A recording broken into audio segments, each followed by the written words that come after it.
Incorporated of Guam's Board of Directors has announced the recent appointment of Millie Lujan as its new executive director. Lujan joined Sanctuary in 1997 and continues with her passion to help the island's youth. Tonight we have with us Millie along with Sanctuary board member and treasurer Rita Hugo to tell us more about what Sanctuary has for the rest of the next few years. Thank you so much for coming on. Great to have you here. Thank you for having us, Michelle.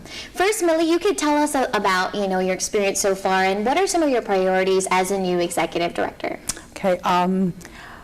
Well, I took over the agency in September, shortly after our former director left the organization, and I've been interim director and just recently been appointed permanent director. Some of the things that I'm looking at for the next couple of years is, first of all, to ensure that we remain accredited. We were the first organization to be accredited by the Commission on Accreditation of Rehabilitation Facilities, and we're up for accreditation this year. So we're preparing for that right now. We have a team of key management personnel and we've been working on ensuring that we're meeting all the standards. Another thing that I would like to focus on also is fund development. As a private nonprofit organization, we rely heavily on the community and their generosity. So we have a big event being planned for April. I'm not going to let the cat out of the bag right now, but we do have a big event that Sanctuary, that we hope will be an annual event in April in conjunction with Youth Month. And then another thing is one of the challenges that we have had in the past years, and I know other nonprofit organizations share that, is getting our contracts signed in a timely manner. And that's something that we would like to work on. We met a couple of weeks ago with the Committee on Youth, chaired by Vice Speaker B.J. Cruz.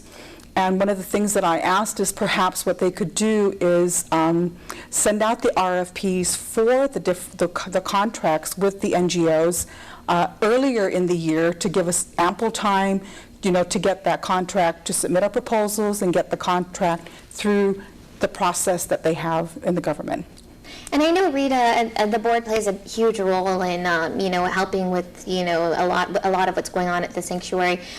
She was talking a little bit about accreditation, but why do you think it's necessary, of course, to keep this accreditation, and what do you think is needed to ensure that that Sanctuary gets this again? Well, it's very important that Sanctuary keeps its accreditation. We're one of the first organizations in the Pacific region to get this accreditation that Ms. Millie has been talking about. It helps us to keep to our level of standards in the community so that people can trust Sanctuary, that they're held to these standards, and that the quality of service that they'll be getting for us will be top notch. So as a board member, we meet on a monthly basis, and we go over the financials, the funding, as what Ms. Millie has told you. So the board is really an active working board for Sanctuary, so we really keep to heart all the operations that Sanctuary undertakes. And I know Millie also talked about funding, of course. What are you hoping the government could do? I know that the government has been behind before in several nonprofit. Why do you think this is important? Of course, because accreditation is critical right now. Mm-hmm. Well, what the government can do is, first of all, sign their contracts on a timely basis. We still have, like Ms. Millie said, some pending contracts outstanding since the start of the fiscal year. So that's a big thing, because if we don't have a contract signed, then we basically are out there on our own, even if we are providing services for the government and not getting reimbursed for them.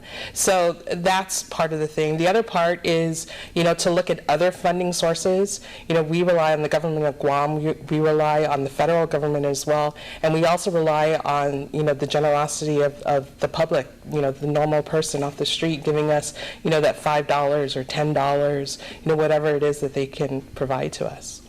And of course, Millie, you have a long list of what you would like to do. Funding is the major one, but last comments on what you're hoping, how people can help. Well, there are many ways that people can help, help us in our mission. We're always looking for toiletries, linen for the kids in the shelter, towels and sheets and pillowcases, pillows, things of that sort. In addition to clothing for young people. Sometimes the kids that come to us don't have anything but the clothes on their back. So that's always, you know, very needed. School supplies is another thing, you know, that because these kids stay at their regular schools, and we transport to and from their schools. So those are some of the things. They can also come in and volunteer.